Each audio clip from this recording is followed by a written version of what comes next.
Bonsoir à toutes et à tous. Bienvenue à la 6e édition du live d'InnoLab d'Elsan, membre de la French Care. Alors, je me présente, je m'appelle Aude Niadanou, c'est moi qui vais animer cette soirée avec grand plaisir. Je suis la fondatrice de l'Hôpital avec un W. C'est une agence d'innovation en santé qui est spécialisée donc, dans les méthodes d'innovation collaborative. Et donc, ça fait 7 ans aujourd'hui que je travaille justement sur les liens entre le digital, l'humain et surtout comment est-ce qu'on peut améliorer l'expérience des patients, des soignants en s'appuyant beaucoup sur les usages. Donc, ça fait beaucoup écho à mon métier d'être là ce soir, puisque la thématique de cette soirée, c'est allier le meilleur de l'humain et du digital au service du soin. Pour information, on va être aussi suivi sur YouTube Live, donc il y aura aussi des participants en distanciel. Donc à vous qui nous suivez à distance, vous allez pouvoir aussi poser vos questions dans le chat, elles nous seront remontées, donc n'hésitez pas. Et puis je laisse tout de suite la parole à monsieur Sébastien Proto, le président exécutif d'Elsan, pour un mot d'introduction. Merci beaucoup, bonsoir à toutes, bonsoir à tous. C'est un vrai plaisir d'ouvrir ce 6e InnoLab. Pardon, je vais essayer de ne pas parler trop fort. Parce que c'est un moment important pour nous chaque année, pour le groupe, pour parler d'innovation. Et au fond, quand on parle d'innovation, on parle fondamentalement d'opportunités. Et dans l'environnement actuel, parler d'opportunités, de choses positives, ça fait du bien. Et c'est pour ça qu'on tient absolument à avoir cette présence avec vous et ce temps d'échange. Notre ambition en matière d'innovation, elle est assez simple. On veut être le groupe hospitalier, l'acteur de l'hospitalisation privée en France le plus innovant, réputé pour son innovation. Et pour comprendre pourquoi il y a 7 objectifs dans notre stratégie, il faut prendre un pas de recul et revenir à notre raison d'être, à ce qui nous anime, à ce qui anime l'ensemble de notre communauté médicale et de nos collaborateurs au siège et dans les établissements. Ce qui nous anime d'abord, c'est d'être un acteur essentiel de l'accès aux soins, d'être devenu un acteur essentiel de l'accès aux soins dans les 60 départements dans lesquels on est, souvent dans des départements dans lesquels il y a des problèmes de démographie médicale. Et donc nous, on se vit, le groupe se vit, comme vraiment cet acteur essentiel de l'accès aux soins. Deuxièmement, il se vit comme un acteur essentiel de la qualité des soins, d'une offre d'excellence. Il y a eu un classement du magazine Newsweek il y a 3 semaines qui a placé 14 des établissements du groupe dans les meilleurs établissements hospitaliers français. Pour nous, c'est une source de fierté. Et ça correspond vraiment à cette deuxième force qui nous anime, la qualité des soins. Et puis, il y a un troisième élément, très important, je pense, dans la culture du groupe, dans son ADN, c'est d'être un acteur de l'efficience.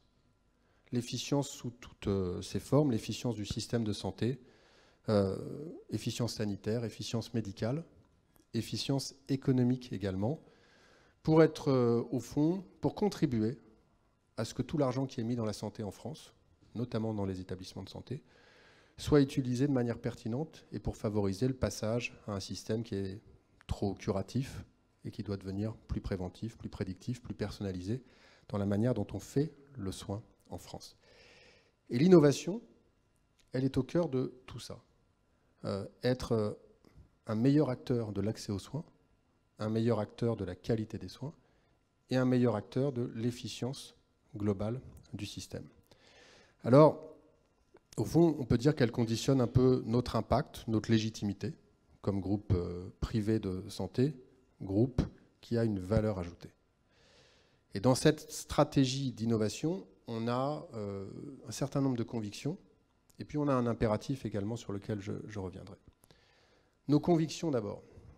Première conviction, je crois qu'on partage assez fortement ici, c'est que l'innovation a 2 jambes, et doit avoir 2 jambes, la technologie, le digital notamment, mais pas seulement, et l'organisation.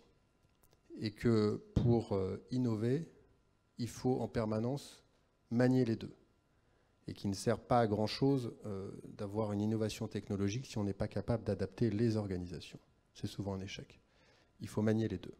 Et tout à l'heure, vous aurez notamment un exemple dans l'hospitalisation à domicile, je parle sous le contrôle de Christophe Bouteloup qui est là, où il y a eu beaucoup de travail pour que le digital technologique donne une aide pour nos professionnels de santé en matière de coordination de leur intervention et donc soit quelque chose qui facilite l'organisation. Digital, organisation, et la conséquence, c'est une meilleure prise en charge de l'hospitalisation à domicile des patients, parce qu'il y a ce lien entre la technologie et l'organisation. Donc ça, c'est la première conviction. Innovation sans organisation, ça ne marche pas. La deuxième conviction, c'est que la vision de l'innovation dans le domaine de la santé, elle doit nécessairement être très large. Et on doit regarder beaucoup de choses. C'est bien sûr l'innovation au service des patients. On va parler tout à l'heure d'un projet très important pour le groupe, qui est le projet Seamless, des équipes de Thomas Domidi notamment ici, au fond qui transforme l'expérience patient. Innovation au service des patients. Mais innovation aussi au service des professionnels de santé, de nos soignants, des médecins qui travaillent dans nos établissements, ils sont 7500, comme vous le savez. Et dans un contexte, par exemple, de pénurie de ressources, il faut bien sûr utiliser la technologie pour résoudre une contrainte. Cette innovation, elle doit être au service de la prévention. C'est aussi une démarche qu'on intègre. Quand on travaille avec l'Institut Gustave Roussy sur un programme de détection très précoce des facteurs de risque de cancer, fondamentalement, c'est de l'innovation. Innovation au service de la recherche. Les équipes ici travaillent d'arrache-pied pour créer un entrepôt de données de santé. On est le seul groupe privé français à avoir obtenu des financements publics pour ce projet d'entrepôt de données de santé. C'est un sujet de recherche. Le sous-jacent, c'est un sujet d'innovation.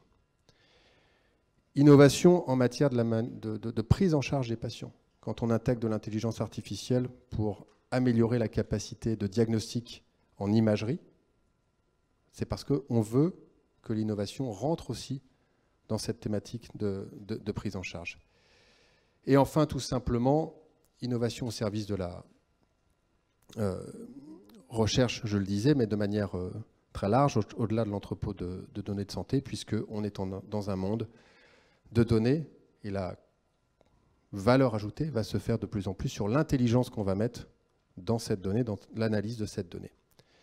Alors, la conviction, c'est qu'il faut avoir cette vision très large de l'innovation, et dans le même temps, vous le savez, beaucoup d'entre vous ont le même dilemme dans leur entreprise. Il faut regarder beaucoup de choses, et en même temps, il ne faut pas se noyer. Il ne faut pas se perdre, il faut être capable d'être très sélectif dans ce qu'on retient en matière d'innovation. Ici, pour vous donner quelques chiffres, les équipes analysent en moyenne 2 à 3 solutions innovantes par semaine. 2 à 3, c'est beaucoup. Ça fait près de 800 qui ont été analysés ces dernières années. Et sur 800, il y en a eu 37 qui ont fait l'objet d'un pilote et 15 qui font l'objet de partenariats. Donc on parle très large, on essaie de garder la sélectivité, parce qu'à la fin, comme je le disais au départ, on essaie de garder l'impact, surtout, dans ce que va permettre l'innovation. Enfin, troisième conviction, il n'y a pas d'innovation, je l'ai dit, sans organisation, il n'y a pas d'innovation sans une vision large et en même temps sélective, il n'y a pas d'innovation sans un cadre de régulation qui s'adapte à l'innovation. Et de ce point de vue-là, vous aurez un exemple avec la télésurveillance en chimiothérapie. On aura un exemple très évident que la régulation doit encourager, favoriser, faciliter et pas freiner. Et malheureusement, bien sûr, ce n'est pas toujours le cas parce que le rythme de l'innovation n'est pas nécessairement le rythme de l'adaptation de la régulation. Et c'est un sujet essentiel. Encore une fois, on prendra un exemple, mais essentiel également à expliquer au pouvoir public pour toujours relier innovation et régulation. Alors, en matière d'innovation, je l'ai dit, on a des convictions, on a des atouts dans ce groupe. Il y en a un sur lequel on souhaite, je pense, collectivement appeler votre attention, c'est l'effet d'échelle. Je vais essayer de vous expliquer ce qu'on entend par là. Dans ce groupe, quand on identifie une innovation potentielle, qu'on la teste, déploie des pilotes, et quand on a la certitude qu'elle fonctionne, on a la capacité à la déployer très rapidement sur de très nombreux établissements. Il y en a près de 140 dans le groupe. Cette capacité à déployer très vite l'innovation, c'est une grande force. Dans la sphère publique, je connais un petit peu, il y a plus de cloisons, de murs, entre des établissements hospitaliers, par exemple. On est un groupe, ici, un groupe qui préserve l'autonomie des établissements, mais qui a aussi une certaine discipline. Et donc, quand il y a la conviction des équipes de Dorothée, bien sûr de Myriam Combe, que l'innovation a du sens, eh bien, elle a cette capacité à aller vite. Et je pense que pour le système de santé français, c'est ce qu'on essaie d'expliquer au pouvoir public. Cette capacité d'échelle à aller vite, c'est un plus quand on la met au service de ce que j'indiquais tout à l'heure, des sujets très larges, potentiellement, d'innovation. Enfin, et pour conclure, et après on va passer aux ateliers, j'ai dit qu'il y avait un impératif en matière d'innovation qu'on ne doit jamais perdre de vue. Cet impératif, c'est de se rappeler qu'on est dans le secteur de la santé et qu'il y a s'il y a un secteur dans lequel il faut concilier l'innovation et les enjeux humains, le digital et le rapport à l'humain, c'est vraiment le secteur de la santé. Et l'innovation, on doit brasser large, on doit être sélectif, on doit chercher à avoir de l'impact, mais à la fin, on doit être sur des sujets qui, que ce soit pour les patients ou les professionnels de santé, humanisent davantage plutôt que déshumanisent un petit peu plus.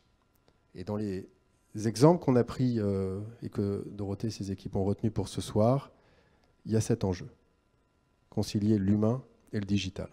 Je travaillais dans la banque avant, on parlait déjà de cet enjeu-là.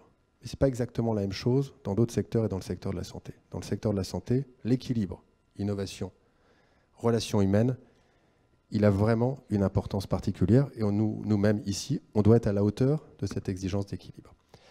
Voilà, je termine mes mots d'introduction. Je vous remercie tous vraiment très chaleureusement d'être venus ce soir, d'être avec nous en direct sur YouTube. Et puis on va passer aux ateliers et aux différentes questions-réponses. Merci encore.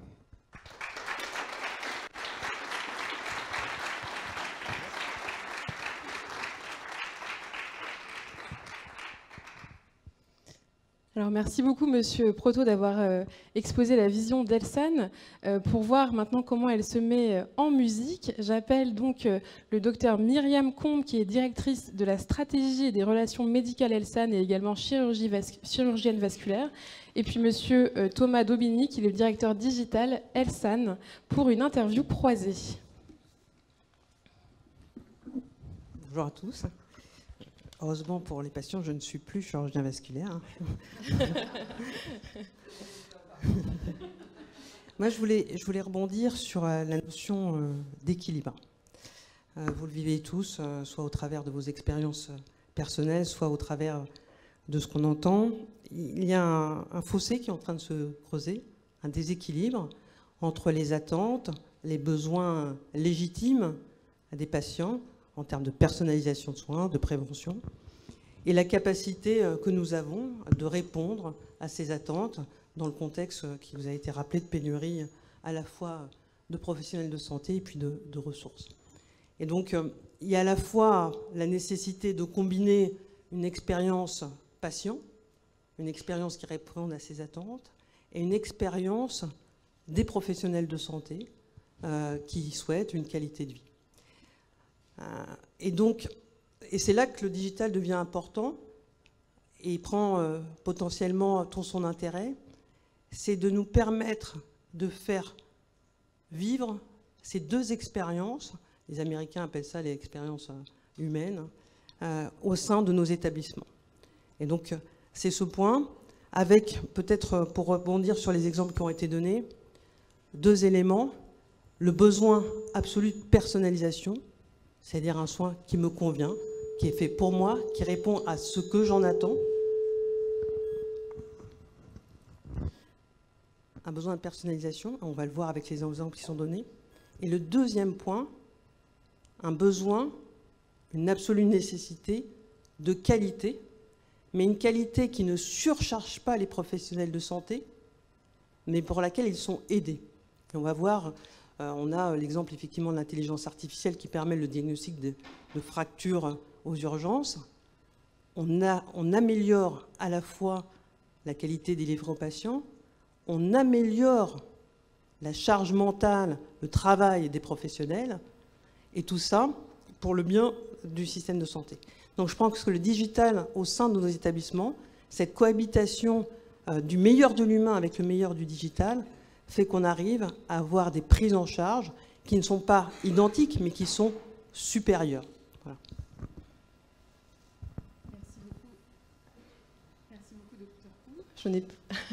Merci beaucoup, docteur Combe. Alors, Monsieur Daubigny, qui est directeur digital d'Elsan, quelle est la réalité sur le terrain et quelle stratégie vous avez adoptée pour vraiment potentialiser l'humain par le digital? Alors, moi, je voulais commencer par un premier constat en écho.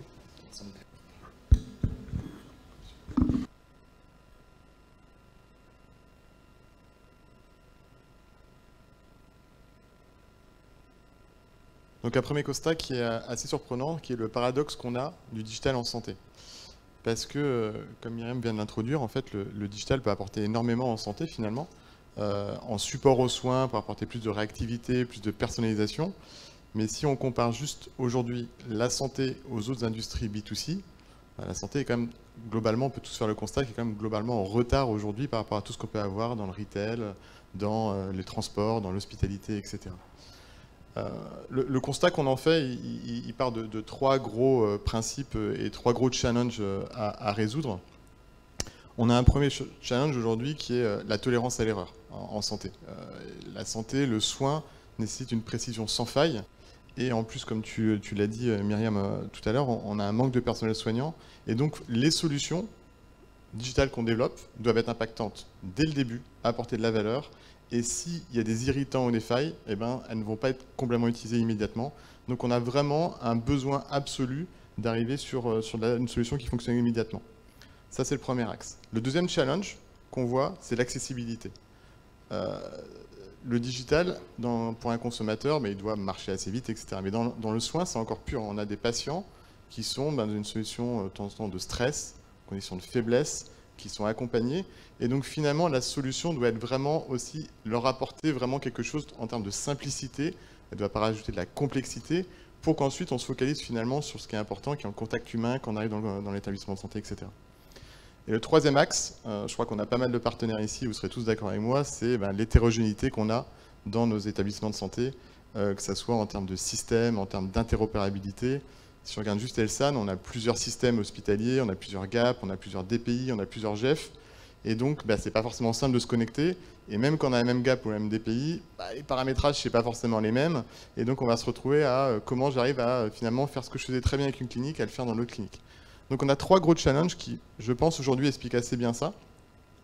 Et je pense que ces défis ne doivent vraiment pas être sous-estimés. Mais comme l'a dit Sébastien, à Elsan, en tout cas, nous, on veut être un leader en innovation. On veut apporter finalement ces innovations au plus grand nombre, vraiment à déployer. Donc on essaie de les adresser, et on les adresse en faisant la liaison avec l'ensemble des parties prenantes. Les professionnels de santé, comme l'a dit un peu Myriam, ce qu'on essaie de faire, c'est d'être au plus proche des irritants, comprendre vraiment ce qu'il y a, et ne pas prendre finalement une solution sur l'étagère, la poser, essayer de l'adapter, mais maintenant travailler dans une notion de co-construction. Co-construction avec différents établissements. Alors vous verrez tout à l'heure avec mesdames devant, avec Jennifer, comment justement on a co-construit certaines solutions avec directement l'établissement pour arriver directement avec une solution qui va marcher, qui sera impactante directement dès le début. Donc ça, c'est un premier point. Pour le patient, l'idée est d'arrêter d'offrir des services, mais plutôt réfléchir à son expérience. C'est quoi son expérience de soins? C'est quoi son parcours finalement qui va se mettre en place? Et comment on va lui apporter de la valeur simple, pragmatique, aux différentes étapes. Donc pour ça, on fait pas mal d'interviews. On essaie de comprendre un peu c'est quoi les attentes, qu'est-ce qu'ils ont vraiment besoin.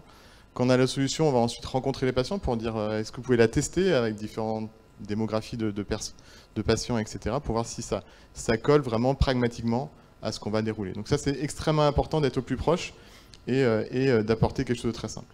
Et le dernier plan, qui est peut-être un plan assez complexe, Elsan investit beaucoup dans une couche transverse à l'ensemble de nos cliniques. On veut vraiment profiter d'avoir ces 140 établissements pour avoir un impact à volume. Et donc on a construit une couche transverse à l'ensemble de ces cliniques qui vont faire l'abstraction finalement de cette complexité. Donc harmoniser finalement les flux des GAP, des DPI, normer ces éléments-là pour qu'on puisse directement connecter les services dessus. Et donc finalement, offrir une connexion à nos partenaires legacy, historiques, pour qu'on puisse valoriser finalement tout ce savoir-faire hospitalier de nos systèmes qu'on a et permettre à l'ensemble des startups de déployer leurs innovations à grande échelle. Et comme le disait Sébastien tout à l'heure, d'être capable finalement de déployer ensuite très très vite des solutions dans 140 cliniques. C'est vraiment ça l'enjeu, pour apporter très vite de la valeur et de l'impact.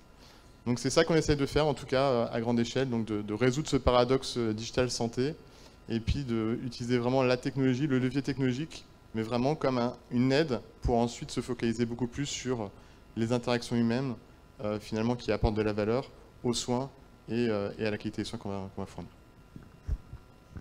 Eh bien, merci beaucoup à vous deux. On va pouvoir rentrer aussi dans le vif du sujet lors des tables rondes. Et pour commencer, on va parler de Mon Espace Elsan Care, qui est un outil qui a été mis en place pour résoudre la problématique de la multiplicité des solutions qu'on met à disposition du patient et qui peuvent créer une expérience patient un peu fragmentée. On va voir différents outils pour différents usages et le patient peut être un peu perdu. Alors face à cela, il y a une interface utilisateur unique qui a été mise en place et pour en parler, j'invite avec moi Jennifer Goulette qui est la directrice produits patients et professionnels de santé Elsan. Je vais vous inviter à vous mettre juste là, moi je vais me déplacer. Marie-Paul Duzard, qui est la responsable accueil, admission, secrétariat à la clinique Le Parc à Saint-Saulve. Audrey Housset, qui est responsable qualité, sécurité, environnement à la polyclinique Jean Villard. Et enfin, Anne-Sophie Limoges, qui est chef de bloc également à la polyclinique Jean Villard.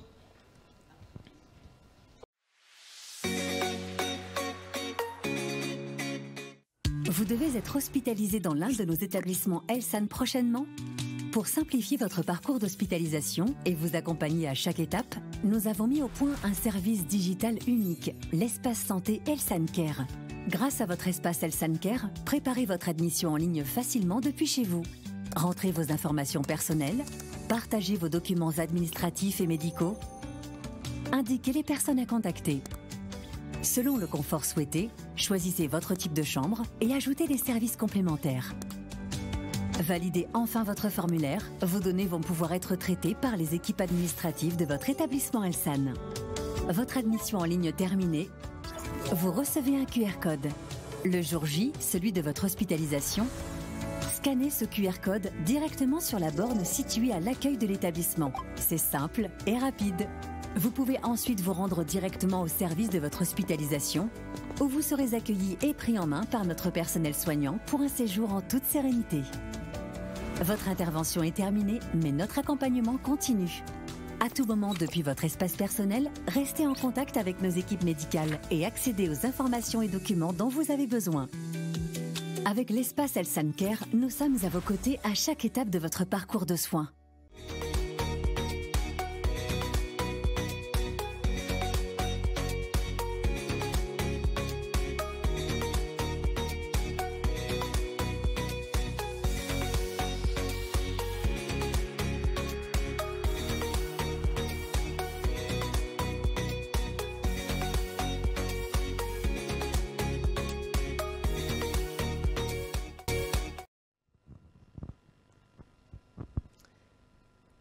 Alors Audrey, est-ce que vous pouvez nous expliquer concrètement quels sont les besoins qui ont fait émerger ce projet?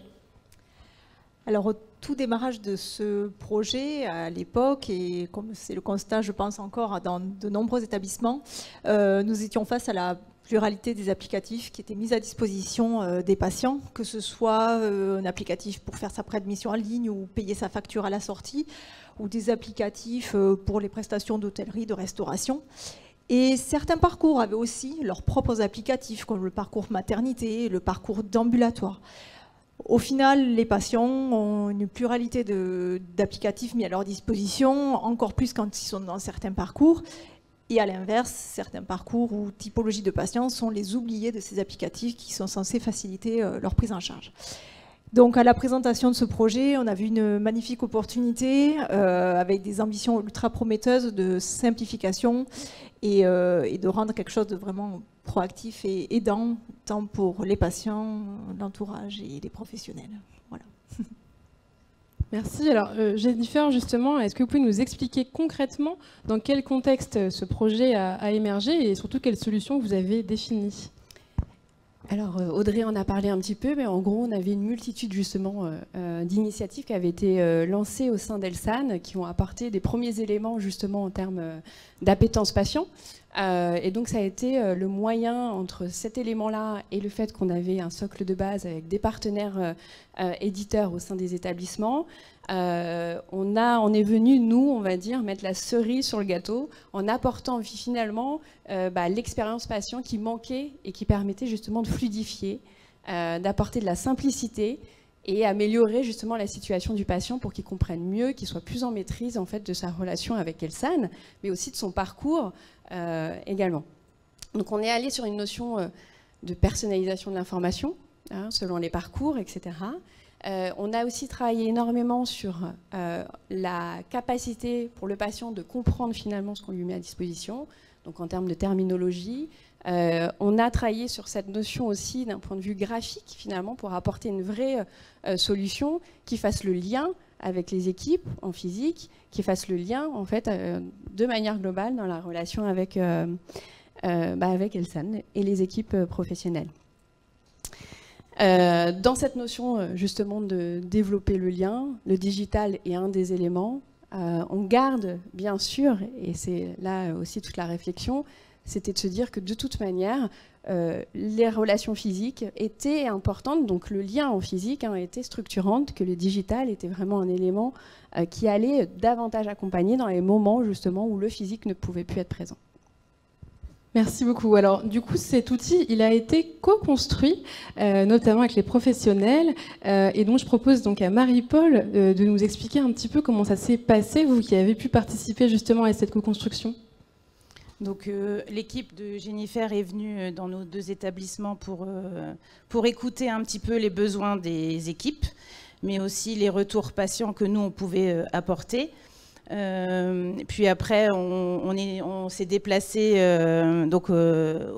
avec Jennifer ici sur Paris, où on a fait des ateliers, on l'a vu tout à l'heure, avec des post-it pour vraiment sensibiliser,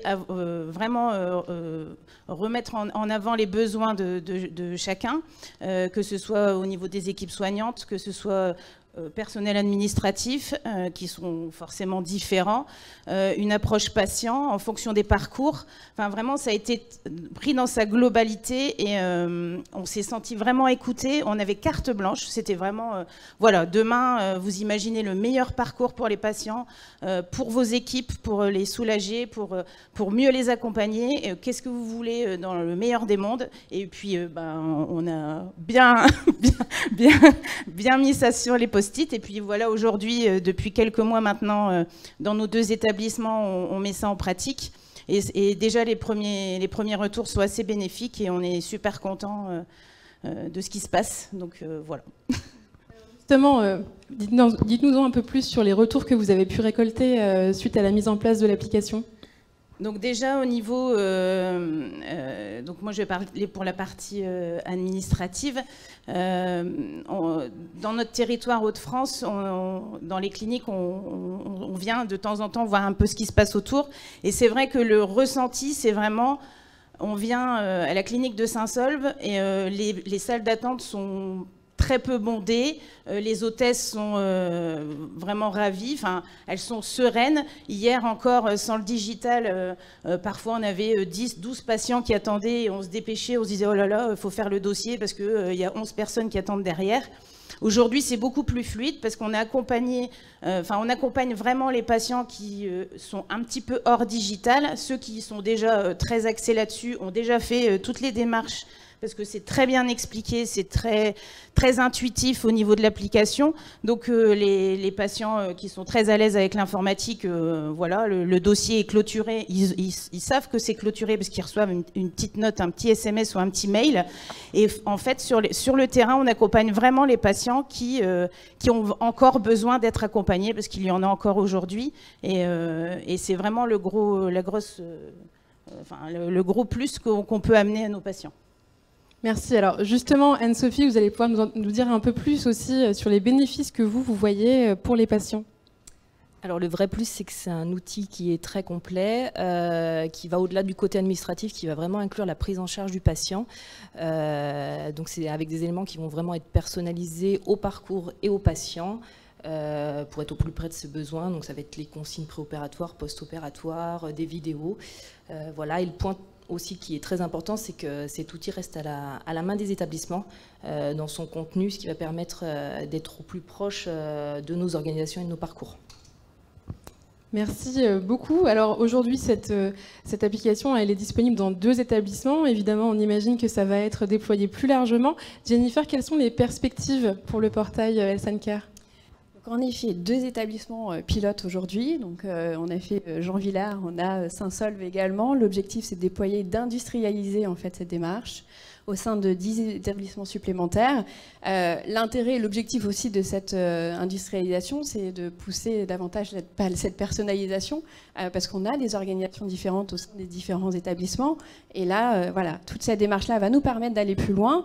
Et puis, on va continuer. Hein. Il faut savoir qu'on est sur des solutions avec des améliorations continues. Donc, on va continuer à aller sur le terrain, parce que dans la démarche, il ne faut pas oublier, c'est qu'on avait un gros avantage d'avoir les professionnels de dispo, mais on est également allé voir les patients. C'est-à-dire qu'on est allé tester les solutions. Donc, on a des retours assez régulièrement de la part des patients qui sont dans une dynamique aussi d'améliorer la solution. Donc, on va apporter aussi un accompagnement auprès des accompagnateurs des patients, qui sont aussi des personnes qu'il faut qu'on accompagne de manière globale et qui vont accompagner de la même manière les patients.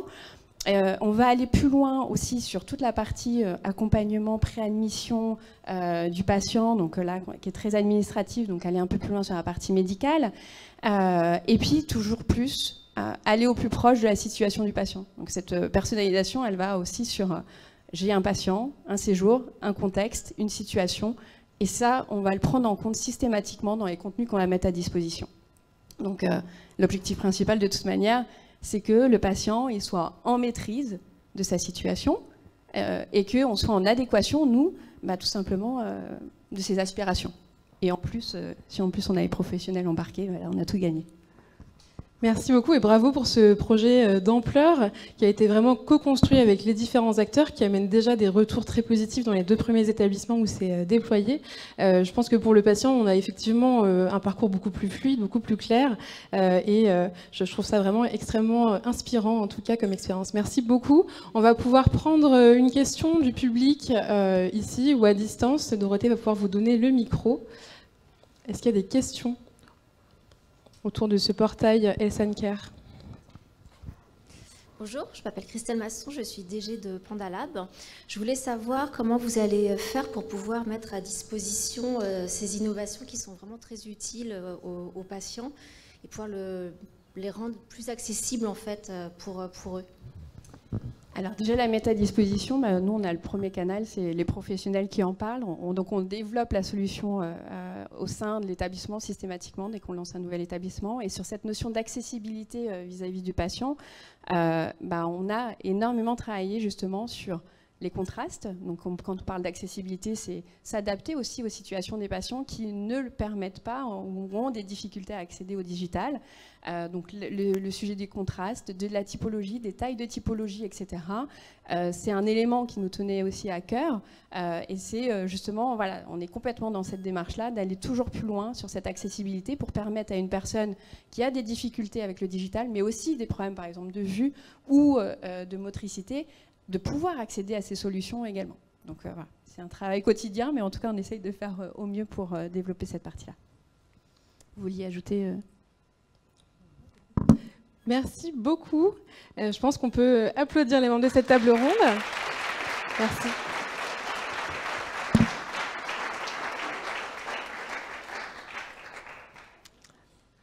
Alors bien sûr, le parcours patient ne s'arrête pas à l'hôpital.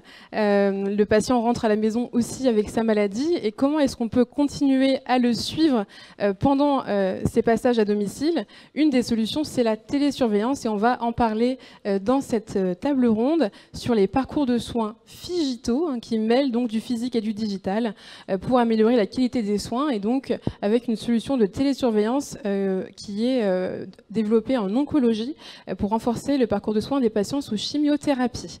Alors pour cela, j'appelle à me rejoindre Madame Céline Lazorte, qui est la cofondatrice et co-CEO de Résilience et qui est aussi une serial entrepreneuse dans la tech. Le docteur Myriam Combe, donc, qui revient nous rejoindre, directrice de la stratégie et des relations médicales Elsan. Et puis, l'équipe de télésurveillance de la clinique des Dentelières, où est justement déployé cet outil. Le docteur Grosjean, qui est oncologue et président de la commission médicale d'établissement. Le docteur Desplechin, qui est spécialiste en médecine générale et en prise en charge de la douleur. Et il intervient notamment en tant que médecin coordinateur des soins de support au sein de la structure. Et puis, Pierrick Wavelet, infirmier spécialisé en oncologie. Alors, avec une prise en charge médicale qui est de plus en plus ambulatoire, qui est tournée vers le domicile, les équipes médicales vont avoir besoin de maintenir le contact avec le patient. Et ce besoin, il est vraiment exacerbé dans le cadre de traitements qui ont de forts effets secondaires, notamment les chimiothérapies. Et donc, dans ce cadre, Elsan a expérimenté au sein du Centre de cancérologie des Dentelières une prise en charge innovante, la télésurveillance. Et pour en parler, je propose d'abord au docteur Combe de nous partager un peu les enjeux généraux pour la prise en charge des patients aujourd'hui. Comme vous l'avez dit, Aude, il y a un intérêt pour les patients et tous autant que nous sommes, on ne souhaite pas rester de manière très longue en hospitalisation. Donc ces hospitalisations courtes nécessitent pas moins de soins, elles nécessitent un soin qui est différent, elles nécessitent aussi une vigilance qui est différente. Et c'était important pour un groupe comme le nôtre d'aller vers des solutions qui nous permettaient de suivre nos patients à domicile. Elsan, c'est le deuxième acteur de cancérologie en France. Donc c'était vraiment important pour nous d'avoir ces prises en charge qui permettent la continuité des parcours de soins. Donc l'absence de rupture alors qu'on n'est plus en hospitalisation complète. Alors Jessica, docteur Grosjean, quels sont les besoins médicaux pour les patients en chimiothérapie ?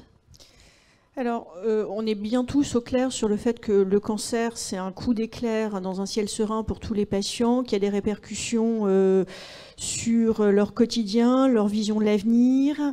Et en plus de cela, en fait, leur quotidien va être perturbé par beaucoup d'examens complémentaires, les séances de chimiothérapie si c'est par perfusion, les thérapies orales si c'est par comprimé, les consultations et beaucoup d'effets secondaires dont certains peuvent conduire à des hospitalisations s'ils ne sont pas bien prévenus et traités. Donc la télésurveillance, en fait, ça permet de dépister en permettant aux patients de répondre régulièrement à des questionnaires, les moments où voilà, il y a un effet secondaire qui apparaît, il y a une douleur qui apparaît et via des contacts téléphoniques ou des consultations anticipées, on peut essayer de gérer. Alors après, ça ne fait pas que ça, en fait, la télésurveillance, parce que les patients ont souvent une soif d'information. Avant le plan cancer de 2000, finalement, l'information, c'était les médecins qui donnaient en consultation avec beaucoup de parcimonie, un peu l'équipe soignante d'infirmières qui expliquait comme ils pouvaient. Puis en 2000 est apparu le premier plan cancer avec la CAMIDE, donc la consultation d'annonce par l'infirmière, donc qui a révolutionné les choses. Et au fur et à mesure, il y a d'autres acteurs qui se sont rajoutés, avec la psychologue, la socio-esthétique. Et maintenant, en fait, on a le digital qui frappe à la porte, qui apporte effectivement de la surveillance à distance et qui en plus peut permettre aux patients un peu geeks et numérisés d'accéder à des applications éducatives. Merci beaucoup. Alors Céline Lazorte, justement, vous déployez une solution digitale de télésurveillance qui s'appelle Résilience. Est-ce que vous pouvez nous expliquer un peu comment ça fonctionne ? Bien sûr. Le docteur Grosjean a merveilleusement résumé ce qu'on fait. Résilience, c'est une solution donc, de télésurveillance en oncologie. Donc, en fait, souvent, le patient est à distance, il vient en ambulatoire, il est à la maison, et quand il y a des effets secondaires, il se pose 1 milliard de questions. Il a du mal parfois à joindre tout de suite l'équipe de soins, parce que ça peut être le soir, la journée. Donc la télésurveillance, ça permet la surveillance du patient à distance, de lui apporter également de l'éducation thérapeutique et puis des soins de support digitaux qui permettent d'améliorer sa qualité de vie. On est la seule solution remboursée en nom de marque, donc on a reçu par la HAS un avis favorable qui prouve notre impact à la fois organisationnel et puis clinique sur la qualité de vie des patients. C'est une solution qui existe depuis 3 ans, qu'on a cofondée avec Gustave Roussy, et depuis 2 ans, on développe avec Elsan notre partenariat, et avec l'écoute des professionnels de santé, leur retour et puis des patients, on améliore ce partenariat et on déploie la télésurveillance. Merci. Alors, c'est évidemment un outil qui va bouleverser un peu les organisations. Docteur Arnaud Desplechin, est-ce que vous pouvez nous parler un peu justement de l'impact sur les organisations dans votre établissement sur cette prise en charge ? Alors nous, on est parti des textes réglementaires de la DGOS pour l'évaluation des besoins de soins de support, avec le socle de base, avec l'évaluation de la douleur, la nutrition, psychologue et sociale. Et pour faire cette évaluation, dans un même lieu et pluriprofessionnel, on s'est dit on va faire un hôpital de jour de soins de support. Et c'est comme ça qu'est née l'évaluation des soins de support en hôpital de jour. Qui était pour les thérapies IV et puis aussi les thérapies orales. Et ensuite est arrivée effectivement la télésurveillance il y a 2 ans. Et donc finalement, on a créé ce parcours dans le parcours, cet hôpital de jour thérapie orale, en impliquant la télésurveillance résilience. Et puis en rajoutant forcément, puisque c'est un hôpital de jour, l'infirmier ou l'infirmière de coordination. Et puis le pharmacien pour la conciliation médicamenteuse et les interactions médicamenteuses. Le patient en amont, donc c'est une matinée, une vacation de matinée pour avoir les 4-5 professionnels, avec une synthèse juste après, à midi, pluriprofessionnelle. Qui permet au cas où d'échanger s'il y avait des besoins supplémentaires. Le patient aussi a fait un auto-questionnaire, un cas pour évaluer au cas où une fragilité sociale, des douleurs ou des choses qu'on n'aurait pas vues lors de l'entretien. Et puis voilà, le patient s'inscrit, Pierrick va en parler, sur la plateforme. Souvent les patients adhèrent à ce genre de télésuivi. Et ensuite, quand le patient sort et a son hôpital de jour, nous, de notre côté, on va recevoir les alertes, on va en parler, et on a créé effectivement des arbres décisionnels pour que, que les alertes soient gérées soit directement par les infirmiers, soit un besoin douleur ou effet secondaire de chimiothérapie ou de thérapie orale. Voilà. Merci beaucoup. Alors justement, on va donner la parole à Pierrick. Concrètement, quel est votre rôle dans ce dispositif de télésurveillance? Et est-ce que vous pouvez nous donner peut-être en 2 mots un exemple, un cas clinique? Bonjour à tous. Du coup, comme Dr Desplechin l'a expliqué juste avant, mon rôle, il est de la consultation d'annonce paramédicale. En fait, je vois le patient, je lui présente le traitement, si c'est de la thérapie IV ou de la thérapie orale. Ensuite, je l'inscris sous résilience. Donc sur la plateforme, je lui explique comment ça se déroule, je prends toutes les données nécessaires et ensuite je lui envoie un premier questionnaire qu'on fait ensemble pour la première fois pour avoir une donnée de base parce qu'ensuite le patient répondra lui-même au questionnaire et donc si on n'a pas de données de base, c'est un peu compliqué de comparer. Et donc ensuite, quand le patient a répondu, je lui explique un peu comment ça se déroule. Donc comment je reçois les alertes. En fait, par rapport à ce questionnaire de base qu'on a mis la première fois, le logiciel va automatiquement créer des alertes. Donc les alertes, ça peut être une alerte pour le poids, pour des effets secondaires typique d'une certaine chimiothérapie, pour des nausées ou quoi que ce soit. Et donc nous, quand on voit cette alerte-là, on la traite, on regarde le dossier du patient et ça nécessite souvent un appel au patient pour se rendre compte des effets secondaires et qui nous explique par ces mots est-ce qu'il y a nécessité de ravancer une consultation ou pas. Et puis derrière, on a des arbres décisionnels, comme l'a dit Dr Desplechin, pour pouvoir vraiment cibler les choses. C'est pas toujours évident avec des arbres décisionnels, surtout quand on travaille avec l'humain. Donc on essaie de se rapprocher au plus et d'adapter nos arbres décisionnels au fur et à mesure. Un exemple concret, ça serait par exemple, on a eu le cas d'une patiente qui était sous thérapie orale, avec énormément d'effets secondaires impliquant l'arrêt du traitement. Donc en fait, j'ai appelé cette patiente, je lui ai demandé ce qui se passait, et en fait, elle m'a expliqué que ça se passait très mal. Elle passait son temps couchée, vraiment très mal. Donc j'ai vu avec son médecin référent, le médecin référent qui m'a dit de lui expliquer d'arrêter le traitement, etc., de ravancer une consultation. Donc normalement, en thérapie orale, ils sont vus assez peu souvent quand même, hein, au bout d'un mois, et puis après ça se fait de plus en plus tard. Et donc on a ravancé la consultation au soir même. Et en fait, ça a évité un passage aux urgences, parce que cette patiente, elle a été directement hospitalisée dans le service de chimiothérapie juste à côté. Donc en fait, ça a limité très grandement la perte de temps et l'engorgement des urgences. Très clair, merci beaucoup. Alors, docteur Grosjean, quels sont les résultats obtenus de ce pilote et de la mise en place de la télésurveillance? Alors, ce qu'il faut savoir, c'est que le numérique, ça ne fait pas les choses à la place des soignants. C'est-à-dire qu'au jour d'aujourd'hui, ce qu'on peut constater, c'est que ça ne nous fait pas forcément gagner du temps, qui est précieux, mais voilà, c'est pas comme ça que ça se passe. Par contre, ça nous permet de faire sans doute mieux et de faire plus de choses.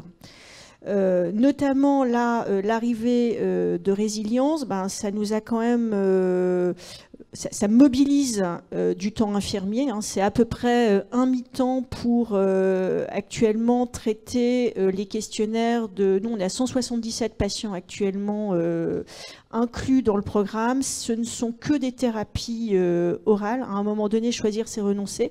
Donc, pour l'instant, on n'est que sur les thérapies orales. Ça mobilise effectivement un mi-temps infirmier. Au début, c'est-à-dire il y a 2 ans à peu près, on était quand même pas mal sollicité par nos collègues infirmiers à cause des alertes, parce qu'on n'avait pas encore mis en place les arbres décisionnels.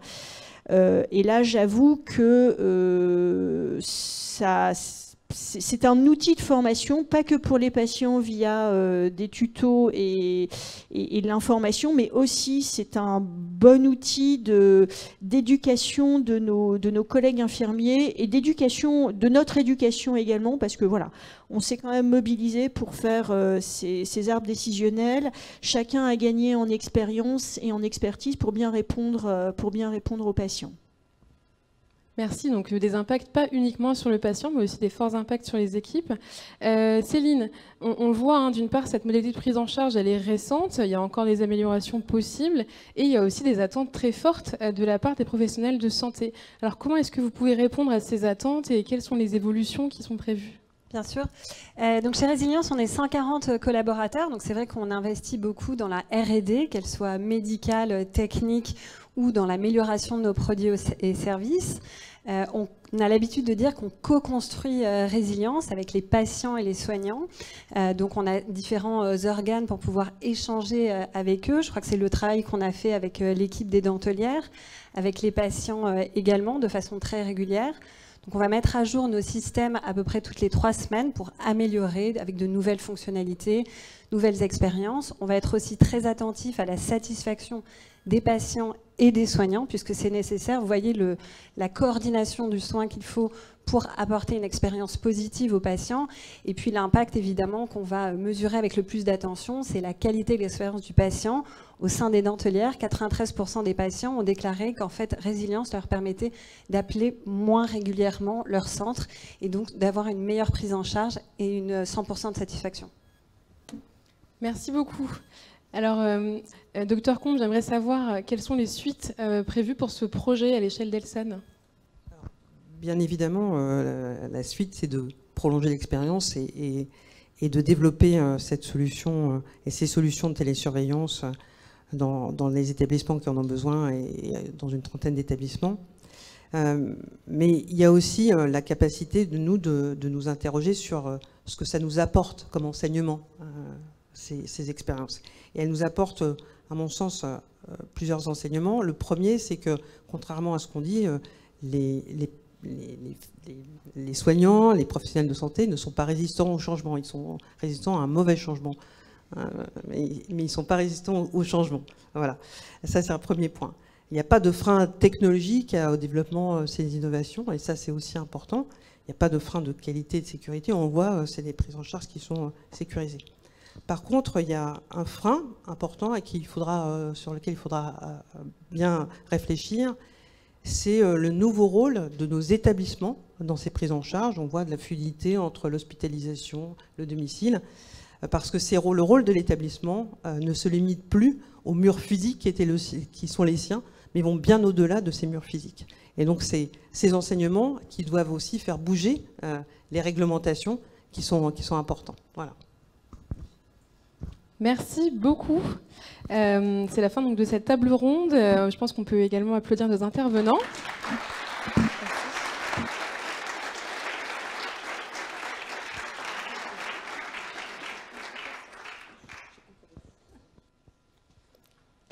Alors, on évoquait justement le suivi à domicile et on va en parler dans cette table ronde puisque le digital peut aussi être un outil pour la coordination des professionnels de santé et c'est quelque chose dont on a particulièrement besoin en HAD, en hospitalisation à domicile. Pour en parler, j'appelle à me rejoindre Christelle Masson, la directrice générale de Pandalab et la directrice coordination du groupe Equasens, Monsieur Christophe Bouteloup, qui est le directeur justement du HAD de Elsan, et Monsieur Stéphane Mathieu, responsable HAD à l'hôpital privé d'Ambérieu. Elsan. Stéphanie Mathieu, excusez-moi. Stéphanie Mathieu, responsable HAD.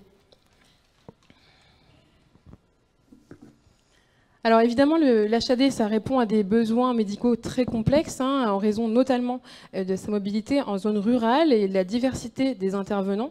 Et donc, il y a des besoins de coordination très forts. Et Elsan a fait le choix d'une transition vers le tout numérique en choisissant comme partenaire Equasens et ses solutions Domilink et Pandalab Pro.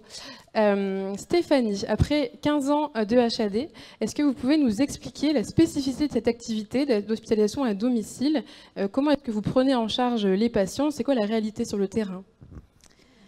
Alors, je fais partie d'une HAD relativement moyenne. On accueille entre 60 à 65 patients jour. La spécificité de notre HAD, c'est qu'on travaille exclusivement au niveau des soins avec les infirmiers libéraux et les partenaires du secteur. On a bien sûr des infirmières de coordination qui s'occupent de gérer effectivement les dossiers patients du moment où on a la demande à l'évaluation puis à l'entrée, et ensuite dans tout le suivi du parcours patient à son domicile. On s'est quand même rendu compte, et je vais oser dire que grâce au Covid, on avait quand même un besoin d'avoir une certaine réactivité, ou en tout cas de répondre aux besoins des professionnels de santé qui étaient présents aux côtés des patients, chez eux, et qui avaient besoin effectivement d'avoir des réponses relativement rapides, sécurisées bien sûr. Et nous, on avait aussi besoin d'avoir un retour de ce domicile pour pouvoir transmettre les bonnes informations effectivement à leur médecin référent. Voilà, donc aujourd'hui, c'est tout naturellement que on s'est dit on a besoin d'innovations qui nous permettent effectivement de répondre à ces besoins. Donc on a commencé avec l'application MobiSoin, donc qui est en fait un bras de notre logiciel DPI qui est Antadine, mais maintenant un petit peu plus d'un an, on a utilisé Pandalab, qui est une sorte de WhatsApp sécurisé, puisqu'on utilise tous WhatsApp, on a des infirmières qui sont de plus en plus jeunes, mais même les moins jeunes, on a toutes des smartphones et on utilise tous WhatsApp, que ce soit dans notre quotidien privé, mais aussi de plus en plus au niveau professionnel, pour pouvoir avoir cette instantanéité qui nous manquait jusqu'à présent au niveau du domicile. Merci. Alors Christelle va pouvoir nous détailler juste après comment fonctionne Pandalab, mais juste avant, je vais laisser Christophe détailler peut-être un peu plus les enjeux spécifiques du HAD. Alors, les enjeux par rapport à l'HAD, le premier, c'est la singularité de l'activité hospitalisation à domicile, puisqu'on est hors les murs, on est au domicile du patient, dans l'intimité du patient, dans la famille, souvent dans des zones très rurales. Et puis la particularité, c'est qu'on fait intervenir autour du patient de multiples interlocuteurs. Nos propres équipes, les libéraux du territoire, comme le disait Stéphanie, nos prestataires partenaires pour équiper au niveau du domicile du patient. Le deuxième enjeu, c'est qu'on est sur une activité en forte croissance, qui a beaucoup évolué avec une médicalisation forte, et dans le même temps avec un temps médical précieux. Donc c'est là où, quand on a organisé la filière HAD en 2019, on a fait l'état des lieux de ce qu'on avait dans les HAD, et Stéphanie qui le connaît depuis longtemps, ça marchait bien, mais on était dans une ère encore où les plannings c'était avec le crayon de papier et la gomme, les patients étaient enfichantés sur les murs, et c'est un moment où avec les équipes, on s'est dit c'est peut-être le bon moment pour faire la bascule digitale numérique tout de suite. Donc on s'est posé la question là-dessus, donc ça a été la première décision stratégique d'organisation de l'hospitalisation à domicile. Notre cahier des charges, il était très simple en fait, c'est la bonne information au bon moment, au bon endroit, avec bien sûr l'aspect de mobilité. Donc on a fait ça avec 2 briques différentes. La première, effectivement, le choix d'un partenaire sur lequel il y avait un outil évolutif, et surtout l'aspect de mobilité, comme le disait Stéphanie, avec MobiSoin, qui permet de connecter sur un téléphone tous les intervenants autour du patient. La deuxième brique, alors Christelle, moi j'ai un souvenir assez marquant, puisque c'était tout début avril 2020, en plein pic de la crise sanitaire, et où on avait des besoins, puisqu'on était très très sollicité à ce moment-là pour prendre des patients dans un état critique en EHPAD, de faire du lien, de connecter, et surtout d'avoir de la vidéo avec des médecins. Et c'est comme ça qu'on se connaissait, mais c'est comme ça qu'on a démarré de façon très rapide.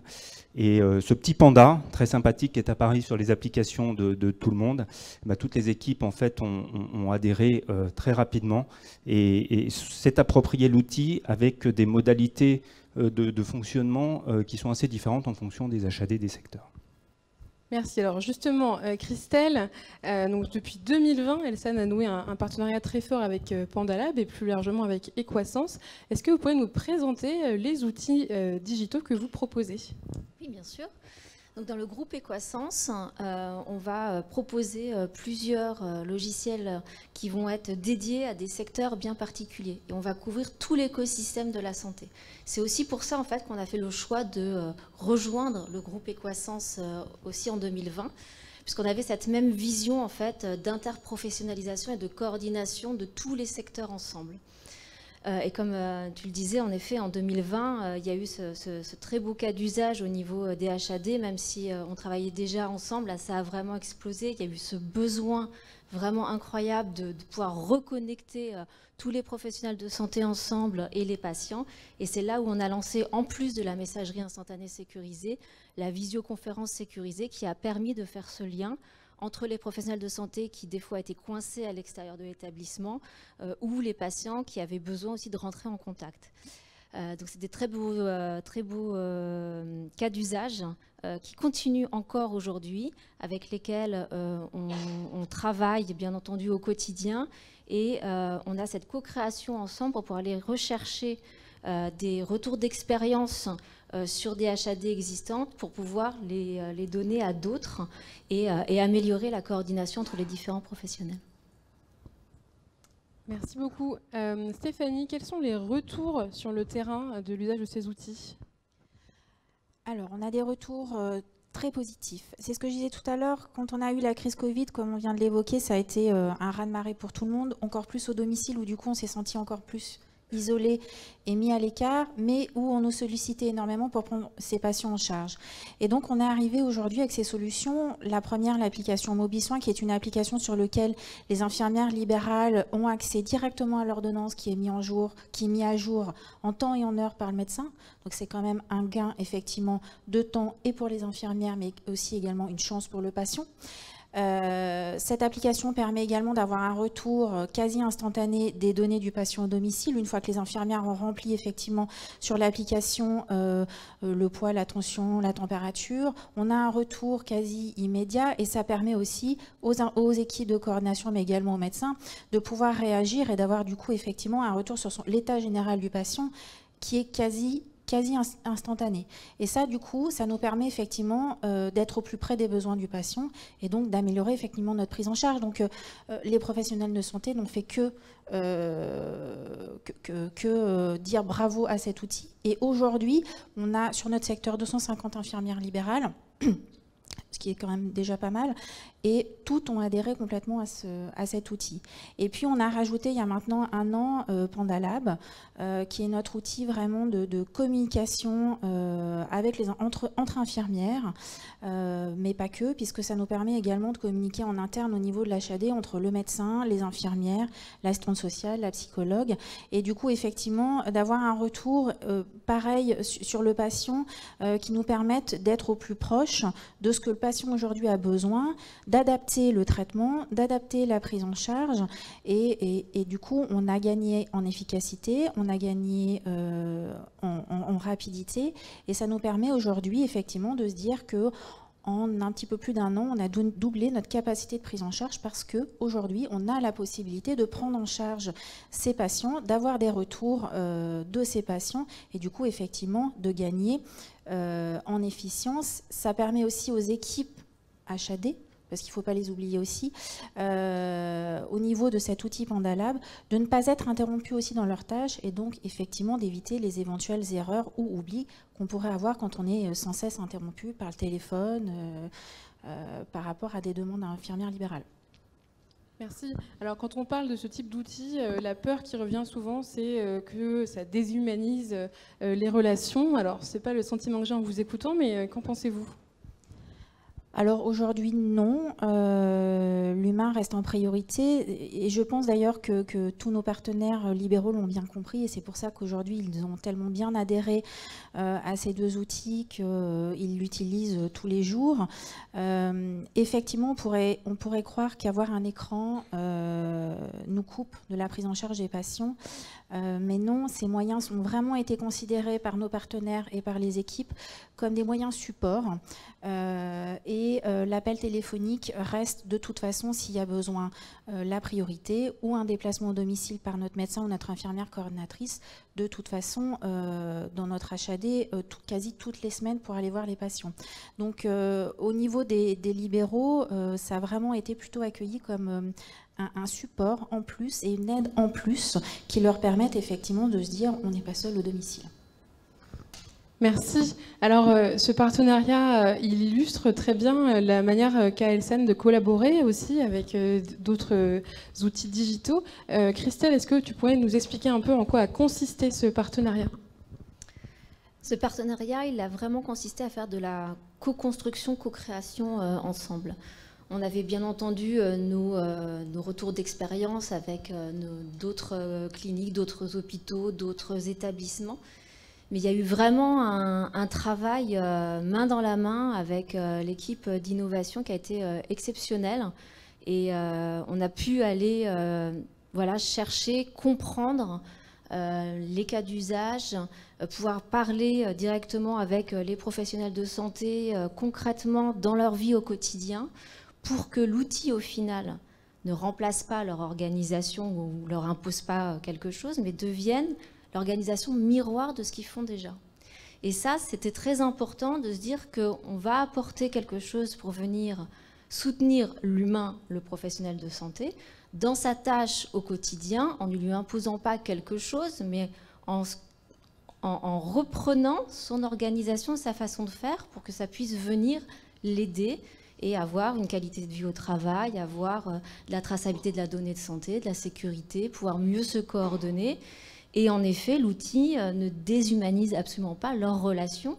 Je pense qu'aujourd'hui, ils communiquent beaucoup mieux et ils se coordonnent beaucoup mieux. Et c'est beaucoup plus agréable de pouvoir se dire « je réponds à un message quand je suis disponible » que de se faire harceler tout le temps au téléphone avec le téléphone qui sonne tout le temps et où on n'est pas finalement complètement concentré sur la tâche qu'on est en train de faire. Et puis, il y a un autre point qui va aussi apporter beaucoup, c'est l'interopérabilité qu'on a entre nos 3 solutions, donc Domilink, Mobisoin et PandaLab, qui fait qu'aujourd'hui, là aussi, on apporte vraiment quelque chose de complètement différenciant dans l'environnement des systèmes informatiques, avec 3 solutions interopérées qui communiquent entre elles et qui font que le professionnel de santé a l'impression d'être reconnu, entendu, et qu'on lui offre une interface vraiment plaisant pour le quotidien. Merci. Alors, ça fait déjà donc 4 ans que vous êtes en partenariat. On imagine que ça a dû démarrer petit et puis passer ensuite à l'échelle. Comment s'est passée cette mise à l'échelle? Exactement. Donc, on a commencé avec une clinique dans l'Est et puis ensuite, on a discuté. Puis ensuite, on a essayé d'avoir de plus en plus d'établissements qu'on a déployés. On allait bien entendu chercher les établissements qui étaient moteurs au début. Et puis après, grâce à ces retours d'expérience, on pouvait les présenter à d'autres. Et aujourd'hui, on est déployé dans presque 70 établissements. On a plus de 3000 utilisateurs actifs quotidiens et un volume de 80 000 messages envoyés tous les mois. Donc un usage qui est très ancré aujourd'hui. Très ancré. Christophe, quelles sont les perspectives pour la suite? Écoutez, par rapport à tout ça, ça ouvre des perspectives. D'abord parce que, moi je dois le dire, j'ai été très agréablement surpris de la vitesse à laquelle on a fait adhérer tous les professionnels autour de ces outils. Et ça, c'est une vraie force. Et par rapport au domicile, donc on travaille beaucoup avec les équipes d'innovation parce que c'est un outil maintenant où on peut greffer tous les outils de téléconsultation, téléexpertise, tous les objets connectés qu'on peut mettre au niveau du domicile. Donc maintenant, c'est assez facile à faire. Et ce qu'on recherche aujourd'hui pour aller un peu plus loin dans ce qu'on est en capacité de faire, il y a un vrai frein aujourd'hui du retour à domicile, c'est l'aspect social ou l'aspect isolement des patients dans des territoires. Et on est en train de réfléchir avec les équipes d'innovation de trouver des systèmes de surveillance passive pour des patients lourds où on pourrait les faire retourner chez eux malgré leur isolement. Voilà, donc les perspectives en fait sont très ouvertes sur plein de solutions technologiques avec la base aujourd'hui qui est acquise sur les outils de digitalisation autour des deux solutions qu'on a aujourd'hui. Donc s'il y a des startups présentes ou à distance qui nous écoutent et qui ont des solutions de collecte de données à distance, il faut qu'ils vous contactent, c'est ça? Absolument, oui. Merci beaucoup. En tout cas, je retiens de cette expérience extrêmement réussie et déployée à grande échelle que ces outils de coordination, de partage d'informations, ils ont un impact à la fois sur la qualité des soins, mais aussi sur la qualité de vie au travail, puisqu'on parlait des interruptions de tâches et du gain de temps. Donc extrêmement impressionnant, finalement, l'impact de ce type d'outils. Merci beaucoup pour ce partage.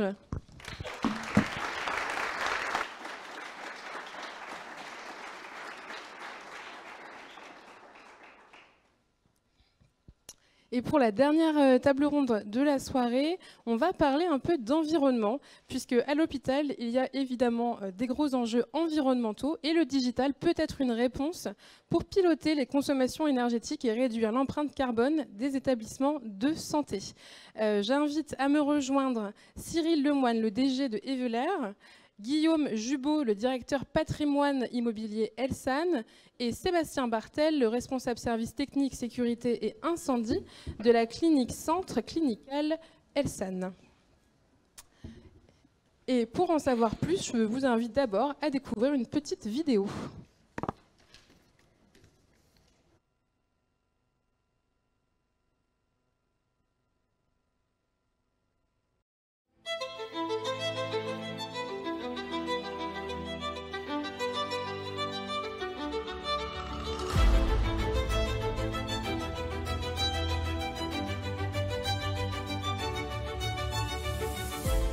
Au niveau du groupe Elsan, nous soignons 4 millions de patients par an. Cela représente en termes de consommation d'électricité l'équivalent de la consommation de 20 000 foyers et en termes de consommation d'eau l'équivalent de 40 000 foyers. Donc ce sont des chiffres relativement considérables. Dans ce contexte, la première chose à faire, c'est avant tout, bien sûr, de réduire ces niveaux de consommation. Et il y a un prérequis pour cela, c'est tout simplement déjà de piloter, parce qu'on ne peut s'améliorer que lorsque l'on commence à piloter. Au niveau de l'électricité, nous avons mis en place une plateforme digitale qui nous permet d'avoir en temps réel l'ensemble des consommations d'électricité de l'ensemble de nos établissements. Et en ce qui concerne l'eau, nous avons lancé plusieurs pilotes pour lesquels nous mettons des compteurs intelligents, des compteurs disposant de technologie IoT, nous permettant d'être alertés sur des consommations anormales d'eau et de pouvoir notamment détecter au plus tôt des fuites d'eau.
ça, c'est le premier volet. Le deuxième volet, bien sûr, c'est d'embrasser l'énergie renouvelable. À ce titre, je donnerai deux exemples. Le premier, les ombrières photovoltaïques. Nous avons aujourd'hui plusieurs pilotes en cours pour la mise en place de cette nouvelle technologie sur nos parkings. Une ombrière photovoltaïque peut représenter jusqu'à 25% d'autoproduction de nos établissements. Et deuxième exemple que je donnerai, c'est l'usage des réseaux de chaleur urbains, où nous avons déjà au niveau du groupe une quinzaine d'établissements qui sont raccordés à ces réseaux de chaleur et qui sont des réseaux de chaleur sur des énergies de biomasse, donc qui sont intéressants.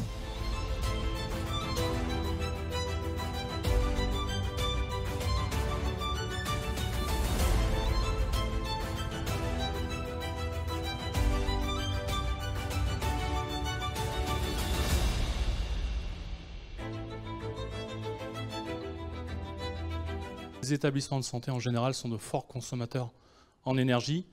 Cela est dû à notre activité, la prise en charge de nos patients H24, nos équipements biomédicaux qui sont également énergivores, l'imagerie médicale, nos plateaux techniques, nos blocs opératoires.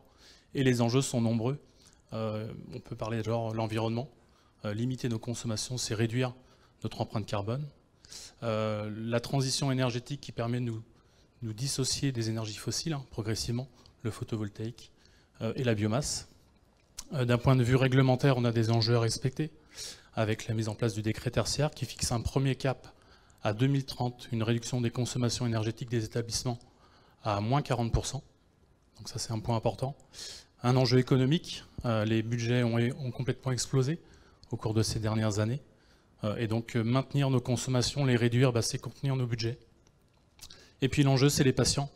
Réduire nos consommations ne peut pas se faire au détriment de la prise en charge du patient, de par son confort, et puis toutes les obligations réglementaires sanitaires qui sont dans le cadre de sa prise en charge. Merci. Alors bien sûr, pour réduire ces consommations, il faut déjà pouvoir mesurer, il faut pouvoir piloter. Et Cyril, justement, vous développez et distribuez une solution digitale pour aider à ce pilotage. Est-ce que vous pouvez nous en parler ? Oui, tout à fait. Alors, les enjeux d'Elsan sont pas... Vous n'êtes pas les seuls à avoir ce type de problématique parce qu'effectivement, on voit ces dernières années, l'évolution du prix de l'énergie qui a explosé, a mis au devant de la scène ces problématiques de maîtrise énergétique.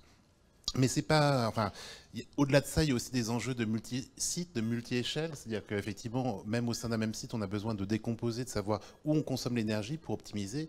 Et donc, effectivement, il y a des logiques d'installation de matériel, de télérelevé des compteurs, en l'occurrence d'énergie, pour pouvoir mieux comprendre comment on consomme, où on consomme, et derrière, de prendre les bonnes actions. Alors, il n'y a pas que l'enjeu de l'énergie dans cette ère. Je dirais, dans l'environnement, il y a aussi l'eau qui va devenir aussi un enjeu demain, et vous vous adressez déjà à ce sujet-là, parce qu'aujourd'hui, sur la partie eau, on voit que le nombre de communautés, de villes, de collectivités qui commencent à avoir des arrêtés d'eau très rapidement, dès le mois de mars, avril, ça veut dire que derrière, c'est une ressource qui va potentiellement manquer dans les années futures. On parle de moins de 40% de disponibilité en ressources en eau dans les 10 prochaines années. Donc voilà, tous ces enjeux-là vont faire appel effectivement pour une meilleure maîtrise au digital, et effectivement des solutions comme la nôtre, Evaleur, qui permet à la fois effectivement, comme ça a été dit d'ailleurs dans le film, d'abord il faut diagnostiquer, il faut mesurer. En fait, pour comprendre ce qui se passe, il faut mettre en place les capteurs, l'IoT, l'Internet des objets, pour pouvoir détecter à distance, contrôler ce qui se passe. Mais ça, c'est que la première partie. La deuxième partie, c'est effectivement, une fois qu'on a commencé à mesurer, on comprend ce qui se passe et on va pouvoir lancer les optimisations. Donc ça, c'est la deuxième phase qui va nous permettre effectivement de générer les économies en ayant une compréhension de ce qui se passe et des leviers derrière qu'on a à disposition. Et la troisième phase, c'est la phase de surveillance, parce qu'effectivement, les systèmes ne sont pas stables dans le temps. Il y a des nouvelles fonctionnalités qui arrivent, des nouveaux enjeux, et donc il faut voir si on est capable de maîtriser cette consommation au cours du temps. Donc là-dessus, on a un point commun avec Elsan, c'est qu'effectivement, l'humain est au cœur de la solution digitale aussi. C'est-à-dire que le digital ne fait pas tout. Mettre à disposition un logiciel, même en SaaS, ça ne fait pas les économies. Les économies, elles sont réalisées par les responsables techniques qui vont utiliser notre solution. Donc, c'est l'accompagnement qui est derrière le digital qui va compter. Alors surtout sur des domaines comme celui de l'énergie, où il y a de la complexité. Nous, on intervient à la fois sur les problèmes de marché, comment on négocie effectivement le kilowattheure, sur le fait de savoir comment collecter la donnée, et puis surtout comment optimiser à la fois la consommation, les tarifs, etc. Donc il y a une expertise qui est inclue dans le logiciel, mais il faut aussi faire le pas vers les exploitants pour leur expliquer ou voir comment cet outil-là va les aider concrètement dans leurs choix, dans leurs orientations. Et c'est là où nos chargés de clientèle, la relation client va être importante dans cet accompagnement au-delà du logiciel. Voilà, donc c'est effectivement l'essentiel et aussi dans la vulgarisation de l'accompagnement humain derrière la solution. Peut-être pour compléter, c'est vrai que j'étais un petit peu vite tout à l'heure. Le suivi énergétique est un sujet assez nouveau. Sébastien pourra en parler auprès de nos responsables techniques. Depuis 2022, avec l'envolée des prix, on a été obligé de passer de la facture papier qu'on recevait mensuellement à une solution digitale, d'où le partenariat avec Evler, qui nous a permis de pouvoir piloter en temps réel nos consommations, parce qu'avant, ça se limitait à recevoir notre facture d'EDF, arriver à la déchiffrer, qui n'est pas toujours évidente, et puis on avait perdu un mois. Donc si on avait des dérives, les alertes ou autres, on avait déjà perdu un mois de surconsommation. Donc Evler nous a permis d'accompagner les responsables techniques dans ce nouveau métier, et de faciliter cette compréhension des consommations par un outil simple qui vulgarise la simple facture d'EDF qu'on recevait avant et pouvoir apprécier des actions de pilotage, de surconsommation, d'économie surtout, quand on met en place des actions de travaux ou de pilotage sur nos installations. Et bien justement, on va parler d'actions concrètes avec Sébastien. Donc vous avez rejoint le centre clinical à Angoulême il y a 4 ans. Quelles ont été vos actions concrètes? Quels sont les résultats? Et si vous avez un ou deux exemples à nous partager? Bonjour, oui, alors des résultats concrets suite aux différentes missions que j'avais pour diminuer nos consommations sur l'établissement. On a fait des résultats qui sont satisfaisants. On a fait des diminutions des réduits de blocs, c'est-à-dire au niveau des centrales de traitement d'air, on a diminué nos temps de fonctionnement en fonction de l'activité des blocs opératoires avec des diminutions de température, avec voilà, des réduits aussi de pression. Donc c'est des termes très techniques. Oui, justement, peut-être que pour les personnes qui écoutent et qui ne connaissent pas très bien, les réduits de blocs, qu'est-ce que c'est? Un réduit de bloc, en fin de compte, c'est pendant toute la période d'activité d'un bloc opératoire, nous, on a besoin d'avoir un traitement d'air efficace où on va recycler l'air de la salle d'opération, on va la filtrer, on va la réchauffer ou la refroidir en fonction des besoins du patient et du praticien qui est dans la salle, qui va nous demander 19, 20 ou 17 degrés. Et on va l'ajuster au mieux. Et donc ces réduits de bloc vont être mis en place à partir du moment où le patient ne sera plus dans la salle, où là, on va diminuer les vitesses d'échange dans la salle. On aura toujours un recyclage, mais bien moindre, et avec des températures qui vont remonter en fonction de la température extérieure, c'est-à-dire qu'on ne va pas consommer de l'énergie, on ne va pas faire du froid quand il fait trop chaud à l'extérieur, on ne va pas faire du chaud quand il fait trop froid à l'extérieur. Voilà, donc ces modes de réduit de bloc nous ont permis de faire beaucoup d'économies d'énergie, aussi bien en électrique qu'en gaz, puisque pour faire du froid, il nous faut de l'électricité, et pour faire du chaud, il nous faut du gaz. Et donc, on a réussi à atteindre des seuils de réduit de consommation de quasiment 13% en électricité, quasiment autant en gaz. Et on a fait avec d'autres paramètres, on a réussi à descendre nos consommations d'eau aussi sur l'ensemble de l'établissement à quasiment 7% d'économie d'eau sur une année. Donc ce qui est assez notable. Merci beaucoup, c'est très concret. Alors Guillaume, si on revient à l'échelle du groupe, quels sont les résultats et quelles sont les perspectives? Alors les résultats, on l'a vu dans la vidéo sur 2023, on a descendu nos consommations de 10% à l'échelle du groupe, ce qui est plutôt encourageant quand on est dans une démarche de lancement et de pilotage. Et sur ces 2 premiers mois de l'année, on observe une baisse du gaz d'environ 13,5%. Donc en période hivernale, c'est plutôt intéressant. Et sur l'électricité, on est déjà à moins 5,5% de nos consommations. Donc ça montre que voilà, la formation, la sensibilisation des équipes, les plans de sobriété, le pilotage montrent déjà des premiers objectifs en parallèle de travaux qu'on va lancer et qu'on lance déjà sur sur nos établissements. Donc les grandes actions de travaux, c'est avant tout travailler sur le clos couvert de l'établissement, l'isolation des murs, lutter contre ces passoires énergétiques. On a beau avoir des équipements de dernier cri, si derrière les menuiseries sont vétustes de l'isolation, malheureusement, ça ne sert pas à grand-chose. Donc ça, c'est un travail qu'on mène avec nos foncières, qui nous accompagnent sur ces travaux-là. Ensuite, on travaille sur nos productions, qui sont les points d'entrée de nos consommations de nos cliniques. Donc on va avoir des chaudières avec des meilleurs rendements, cette transition énergétique qu'on peut avoir avec les réseaux de chaleur urbains, sur les productions de froid également. Et puis après, on vient amener de l'intelligence dans le pilotage de ces installations avec les GTB, les supervisions techniques du bâtiment, où on vient adapter le fonctionnement de chaque installation technique à la rigueur climatique et à l'activité, comme l'a expliqué Sébastien, notamment avec les réduits de blocs. Merci. Donc là, on voit vraiment bien l'alliance du digital pour piloter quasiment en temps réel la consommation et de l'humain pour prendre finalement les actions nécessaires pour pouvoir la réduire. Merci beaucoup pour ces éléments. On va pouvoir prendre une question sur cette table ronde dans la salle ou à distance.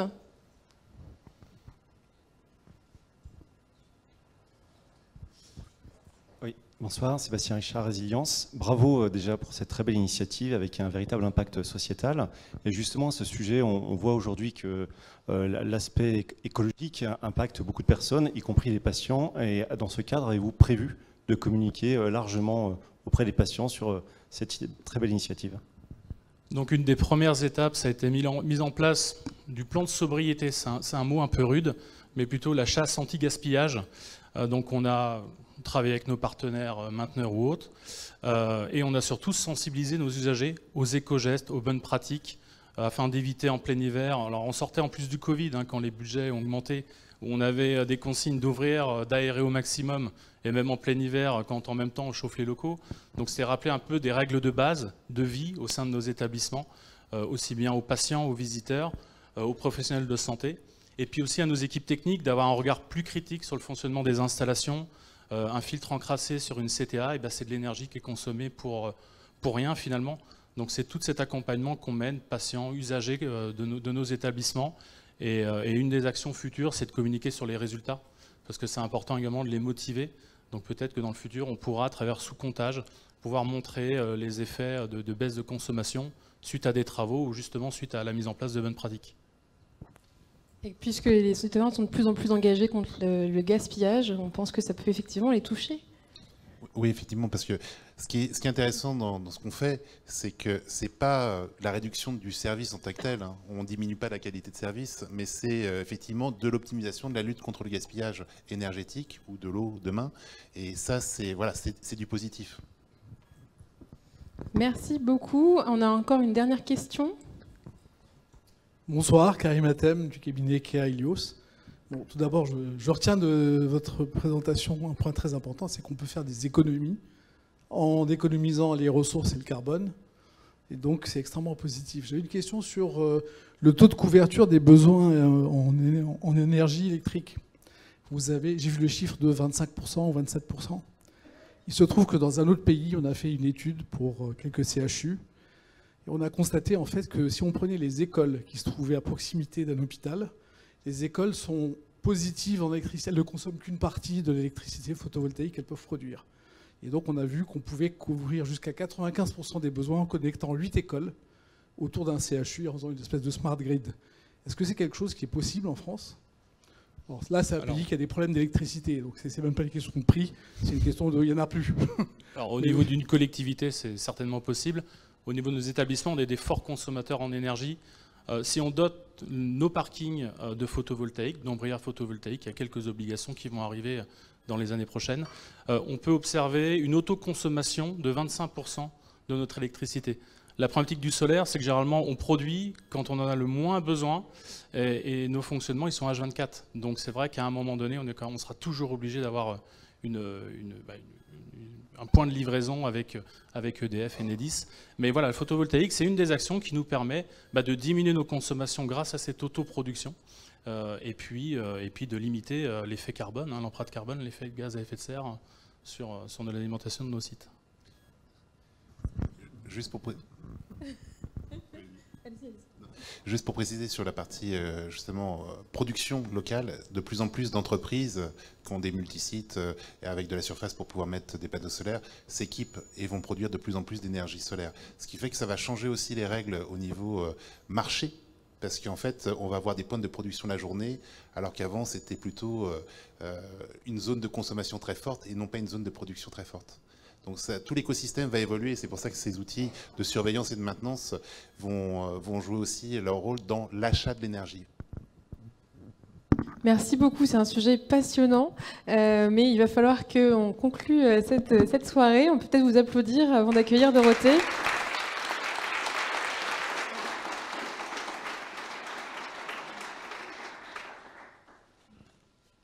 Et pour conclure, j'accueille Dorothée Moisy-Guarin, qui est la directrice de l'innovation Elsan, en charge du Living Lab InnoLab. Alors Dorothée, pour commencer, est-ce que tu pourrais rappeler la stratégie d'innovation que tu mets en place chez Elsan ? Alors, comme nous l'a rappelé notre président, l'innovation, elle est partout au sein d'Elsan, ça fait partie de notre raison d'être. Mais au sein du département innovation, ce qu'on incarne, nous, c'est l'innovation partenariale. Donc ça, c'est le premier point. On croit beaucoup à la valeur des partenaires, la valeur technologique qu'ils sont capables de nous apporter, et puis tout l'enseignement autour des organisations qu'on a évoqué tout au long de la soirée.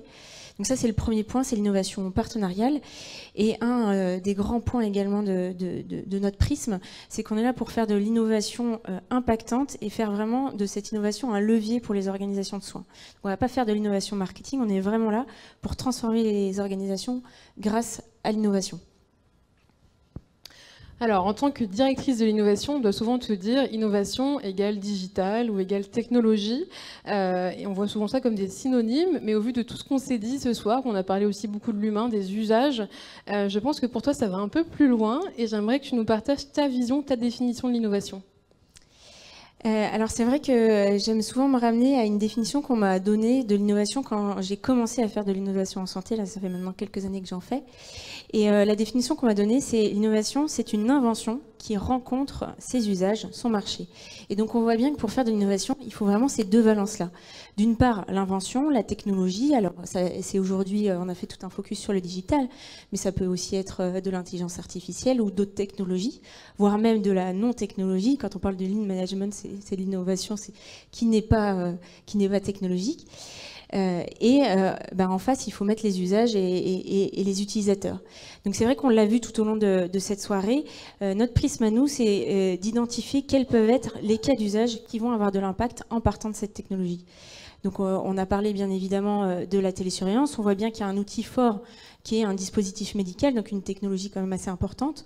Mais derrière, il nous faut toute une équipe. Ils étaient 3 aujourd'hui, mais ils sont encore plus derrière. Pour du coup créer cet usage auprès des patients et puis derrière en sortir la valeur médicale.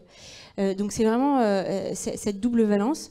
On croit beaucoup en le digital chez Elsan, vous l'avez vu, c'est une valeur de personnalisation, d'accessibilité aussi. Quand on parle d'HAD, réussir à être au plus proche du patient et d'avoir son besoin dans la journée, là où avant c'était des cahiers qu'il fallait consulter, on voit vraiment la valeur qu'on est capable d'apporter. Merci, on a parlé beaucoup de co-construction ce soir, donc on imagine au début l'expérimentation à petite échelle, comme on l'a vu tout à l'heure pour MyElsanCare, mais derrière il y a aussi une étape de déploiement, et c'est un autre défi. Alors quelle méthodologie vous avez chez Elsan pour passer à l'échelle, et quelles sont les clés de succès pour un déploiement réussi? Alors je dirais qu'il y a, on va dire, deux grandes clés. La première, c'est l'étape de préparation à l'industrialisation. Donc au sein du département innovation, on l'a dit plusieurs fois, nous ce qu'on travaille, c'est vraiment ce passage à l'échelle en passant par une proximité du terrain qui doit être très forte. Donc ça se fait déjà dans l'analyse des solutions qui viennent nous voir. Donc on les fait toujours avec les experts du terrain en établissement. Vous les avez rencontrés là au cours de cette soirée. Les experts du siège aussi qui ont une vision très globale des situations sur le terrain. Donc on identifie ces solutions, donc 2 à 3 sociétés innovantes par semaine, et on va déployer sur le terrain des expérimentations, en général dans 1, 2, 3 établissements. On va tester cette innovation sur le terrain en vie réelle pour s'assurer d'une part qu'elle fonctionne bien dans notre écosystème d'établissements privés en province, et établissements plutôt de petite et moyenne taille, mais d'autre part aussi pour définir quelles vont être les organisations qui vont permettre ce passage à l'échelle et cet usage. Donc on en a parlé avec par exemple Pandalab. Au début, on n'avait pas 3000 utilisateurs actifs, mais à chaque fois, ça a été d'identifier, du coup, quelle organisation, quel cas d'usage peuvent avoir le plus de valeur sur le terrain. En l'occurrence, les sujets de HAD, c'est un très bon exemple, mais il y en a plein d'autres, la plaie cicatrisation, enfin, tous ces liens ville-hôpital. Et après aussi, le lien avec le SIH était très important. Donc ça, c'est la première partie. C'est vraiment le test, être au plus près des organisations locales pour savoir quelles sont les clés de succès. Et le deuxième, évidemment, c'est de construire un partenariat dans la durée. Donc avec, effectivement, on sélectionne les partenaires qui sont les plus adéquats, et on structure dans la durée. Donc on a parlé de Pandalab aujourd'hui, mais on peut parler aussi d'Hublot aujourd'hui, qui est une société qui développe un outil digital qui nous permet de la gestion des vacataires en établissement, donc plutôt RH. On est parti avec quelques établissements. Maintenant, ils sont déployés dans la majorité de nos établissements et ils sont intégrés maintenant dans notre SIRH, ce qui nous a permis notamment de gagner les Digital HR Awards cette année avec eux et avec